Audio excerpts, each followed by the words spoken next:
see up there on the slide, the agenda item on the list above outline the production of fissile material for nuclear weapon related purposes. This is the key one for our today's discussion. Originally, the ultimate objective of the effort of states on disarmament process was an as general and complete disarmament under effective international control. Now, all the agenda items, including disarmament on CD, have been neglected with no or fewer progress, whereas production of fissile material for nuclear weapons or other nuclear explosive devices, as fissile material cut-off treaty remains the main agenda item today.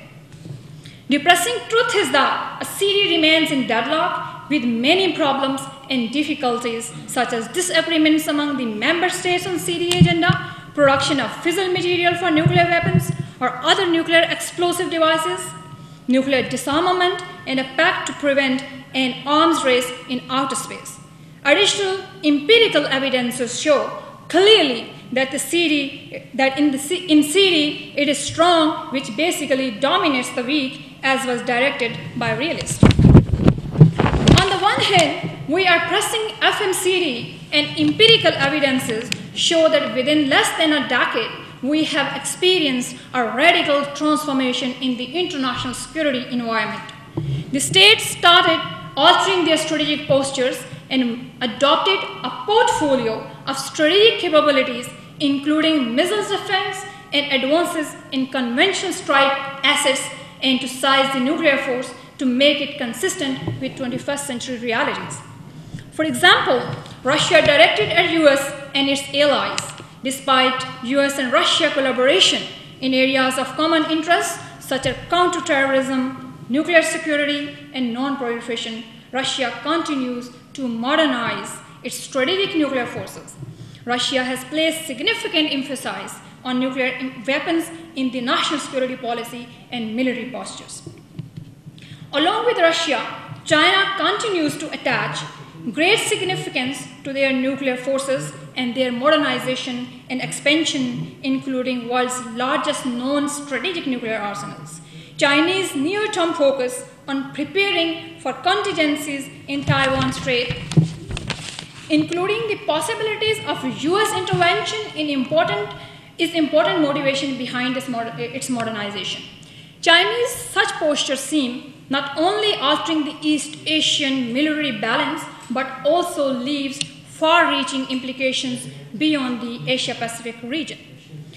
Size of Chinese arsenal is growing qualitatively and quantitatively, with deploying new classes of missiles and upgrading older missile systems and deploying methods to counter BMD. Chinese armed force fosters arm race with the US to expand beyond traditional concepts of anti-access area, denial in the land area, and sea dimension of the battlefield into space and cyberspace.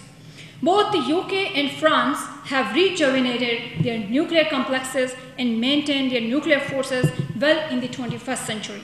The UK is committed to retain nuclear deterrent as an essential part of its assurances against uncertainties and risk of the future. Sarkozy recommended in the white paper on defense and national security that nuclear deterrent remains essential concept of national security in support of its policy. Thus, France is committed to modernize and sustain its nuclear infrastructure in the future. United States' selective approach policy towards Pakistan risks, I think I'm wrong, I'm on the wrong page. Regional dynamics lead India and Pakistan to attach a similar significance to their nuclear forces. Nuclear program in Iran and North Korea, further proliferation of nuclear weapons and technology remain a serious concern today. The trends clearly indicate the continuous relevance of nuclear weapons at present and in the future. In the current international security environment, on which the dilemma of deterrence is deep-rooted, proliferation is on increase, and nuclear weapons appear to continue to play a distinctive role in most cases, a modest one in national security policy. Keeping these global contemporary about developments in view of FMCT has fairly weak future prospects. FMCT seems as overlapping web of agreements, norms, rules, and with too ambitious expectations. The powerful states sought to act as the principal guardian on CD forum. This is well presented by the realists who argue that on CD we have a case of organized hypocrisy. The United States' selective approach towards Pakistan risks widening the gap at international level as well as between the two regional rival states. I would like you to go to slide 9 for me. Thanks. Now, I would like to shed light upon regional settings in FMCT. Semi-anarchic nature of this universe, deep-rooted security dilemma, action-reaction model, Jarvis spider model help us clearly to understand the South Asian scenario. Pakistan's security-driven nuclear program and its position as a status quo power against a revisionist India has given convincing picture to Pakistan as a security-seeking state. Can I draw your attention towards the previous model where I was showing security-driven and Indian modernization, not this one, security, yes.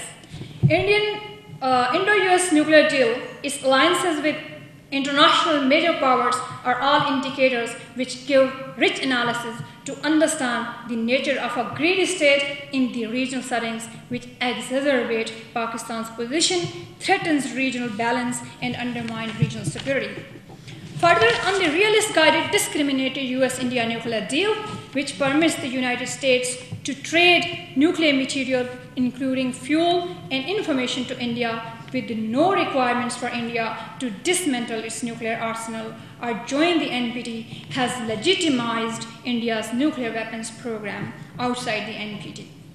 It is unlikely that this deal will bring India's nuclear program under full international inspection, leaving the 8th Indian nuclear reactor unsafeguarded, further expanding India's fissile material and nuclear weapons production. Furthermore, India also has the privilege to abrogate the safeguard agreement in the eventuality that shipments from the United States are reduced at any time in the future. This deal has had damaging effect indeed on the spirit of non-proliferation regime in which greedy states' relative gains appear very obviously. This empirical evidence provides sound and logical reasoning to understand Pakistan's concerns regarding the FMCT in present scenario. In creating advantage for India, the non-proliferation regime in CD has been weakened rather than strengthened. In return for secession on access to nuclear technology, India could have made to accept the CTBT and cease production of fissile material, yet on the contrary, IAEA, the global institution, diluted its safeguard standard for India. May I ask you to go to slide 10 for me?